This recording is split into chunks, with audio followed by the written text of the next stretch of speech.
dealing with what occurred in the cytoplasm. At this point right here, we now move into the mitochondria. All right, so at this point, all right, did you happen to notice in the video the little carbon ring that came in, the glucose, came into the cytoplasm, got rearranged, and then split in half? You had 2 3-carbon chains, and then that 3-carbon chain went into the mitochondria. And when it got into the mitochondria, a couple of things happened to it.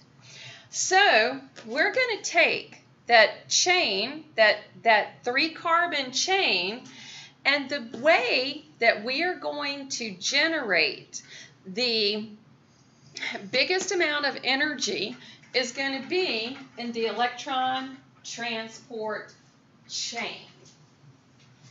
Did you happen to notice the role of oxygen in this process?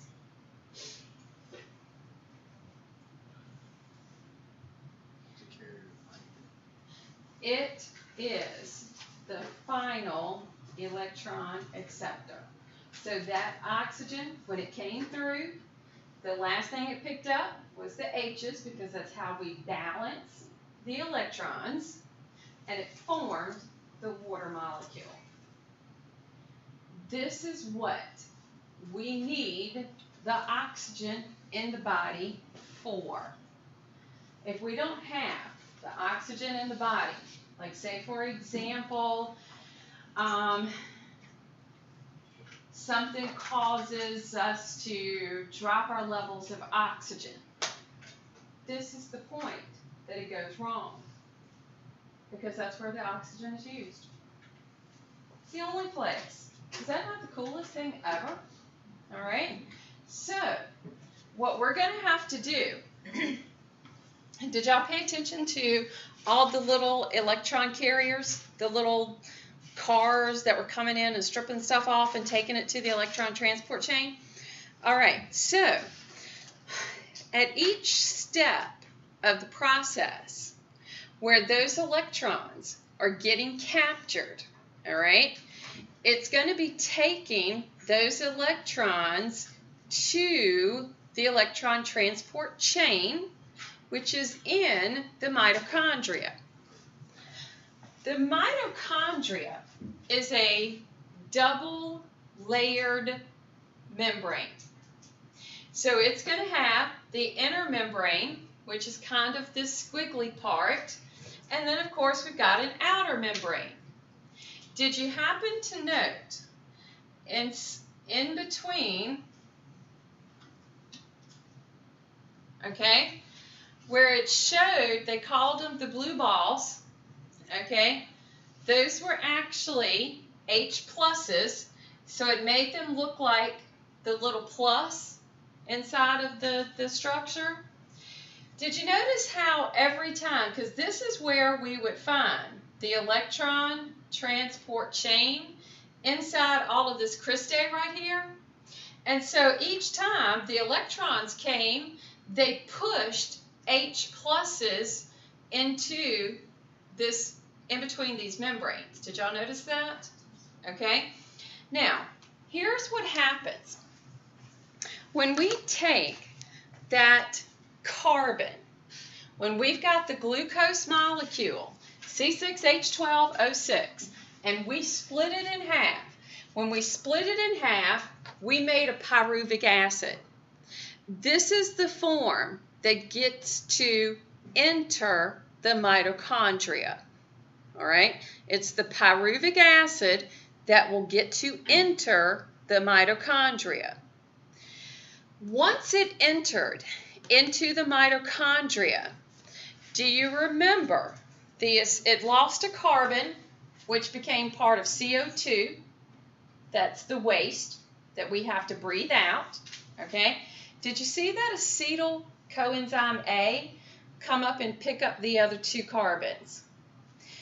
That is what was taken into my Krebs cycle, my citric acid cycle. Now, what do you notice?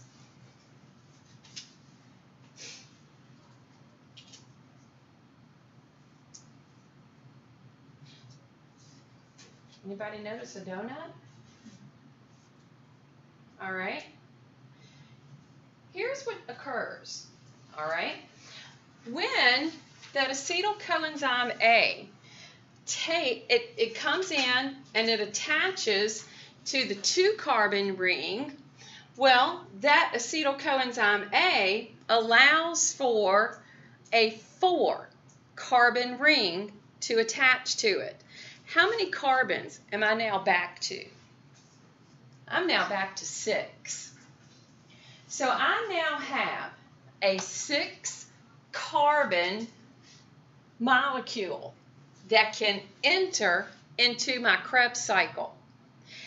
As it enters into my Krebs cycle, as it goes from 6 to 5, from 5 to 4, 4 to 3, 3 to 2, and start all over again. Every single time one of the steps happened, a carbon was lost, which forms CO2, which I have to breathe out, and I get a whole bunch of electron carriers. I got NADs, I got FADs. They're picking up these electrons, and they just kind of took them and shuttled them to the electron transport chain, the thing that had what looked like the 3 proteins embedded in a membrane. Did everybody notice that? Okay, so once I get to the electron transport chain and I hit the first protein, those electron carriers, note my H pluses, and then note how I'm going to have those electrons. Did you notice how it was like, ooh, the little thing kind of went woohoo, and it had 2 negatives and 2 positives, and the negatives just kind of bumped down, but the positives went through. All right, and so my negatives kind of bumped down to the second protein, and the second protein is like, ooh, more H's, more pluses. All right, then it bumps down, more pluses. So every time an electron went from this one to this one to this one, and finally, at the very end, oxygen comes along and goes, come on, I'll accept you, electron. And it's like, all right, come on now. And it forms water, goes on about its business. But in the meantime, in between this layer and the outer layer, I've built up a concentration of H pluses. Now, these H pluses will make ATP, because embedded in this membrane is something called ATP synthase, an ATP maker. So, if I have a huge concentration of H pluses that are built up, materials like to go from an area of what to what concentration? High to low. I have a high concentration of H pluses in that in between those 2 membranes. The only place for them to go is down, and the only place they can go down is my ATP synthase.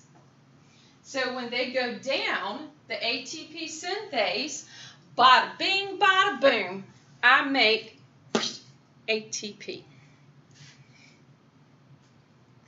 And in this process right here, because this is generating a lot of ATPs, because it requires oxygen to finally accept the last electron, okay?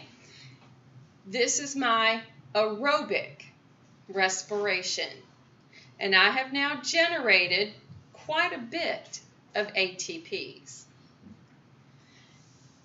So now let's go back and watch the video again, because you'll pick up more now watching it a second time. Where did it go? There we go. As this mountain biker heads up the trail, the breakfast he ate this morning is being burned to power his bike ride. His breathing rate increases as his leg muscles demand more oxygen to burn more fuel. Let's zoom down to where this fuel is burned, our cells. Here, the blood vessel on the left delivers fuel and oxygen to a single muscle cell. In cellular respiration, energy and fuel is converted to ATP, shown here as starbursts. Most ATP is made in the cell's mitochondria. ATP powers the work of the cell, such as contraction. Let's take a closer look at how ATP is produced from a molecule of glucose, our fuel. Only the carbon skeleton is shown to keep things simple. The first step is called glycolysis, and it takes place outside the mitochondria. To begin the process, some energy has to be invested. Next, the molecule is split in half. Now, the molecule NAD+, an electron carrier, picks up electrons and hydrogen atoms from the carbon molecule, becoming NADH. Keep track of the electron carriers. They play an important role by transporting electrons to reactions in the mitochondria. In the final steps of glycolysis, some ATP is produced, but not much. For every glucose molecule, only 2 net ATPs are produced outside the mitochondrion. However, glycolysis has produced pyruvic acid, which still has a lot of energy available. This is the donut part. Let's follow this pyruvic acid molecule into a mitochondrion to see where most of the energy is extracted. As the molecule enters the mitochondrion, 1 carbon is removed, forming carbon dioxide as a byproduct. Electrons are stripped, forming NADH. Coenzyme A attaches to the 2-carbon fragment, forming acetyl-CoA. Coenzyme A is removed, and the remaining 2-carbon skeleton is attached to an existing 4-carbon molecule that serves as the starting point for the citric acid cycle. The new 6-carbon chain is partially broken down, releasing carbon dioxide. Several electrons are captured by electron carriers, from 6 to 5 and more carbon dioxide is released. 4. The carbon dioxide that you exhale comes from the reactions of cellular respiration. 2 ATPs are produced by the citric acid cycle for each molecule of glucose. At this point, only a small number of ATPs have been produced. However, more energy is available in the electrons that are being transported by electron carriers. They're just not showing it. While the citric acid cycle starts another round, let's follow an electron carrier to the next step in the process. Electron carriers such as NADH deliver their electrons to an electron transport chain embedded in the inner membrane of the mitochondrion. The chain consists of a series of electron carriers, most of which are proteins that exist in large complexes. Electrons are transferred from one electron carrier to the next in the electron transport chain. Let's take a closer look at the path electrons take through the chain. As electrons move along each step of the chain, they give up a bit of energy. The oxygen you breathe pulls electrons from the transport chain, and water is formed as a byproduct. The energy released by electrons is used to pump hydrogen ions, the blue balls, across the inner membrane of the mitochondrion, creating an area of high hydrogen ion concentration. Hydrogen ions flow back across the membrane through a turbine. Much like water through a dam, the flow of hydrogen ions spins the turbine, which activates the production of ATP. These spinning turbines in your cells produce most of the ATP that is generated from the food you eat. The process you've just observed, cellular respiration, generates 10 million ATPs per second in just one cell. That ATP can power a biker up the trail, or it can power your brain cells as you learn challenging biology topics. Make more sense the second time around? Yeah, I'll try to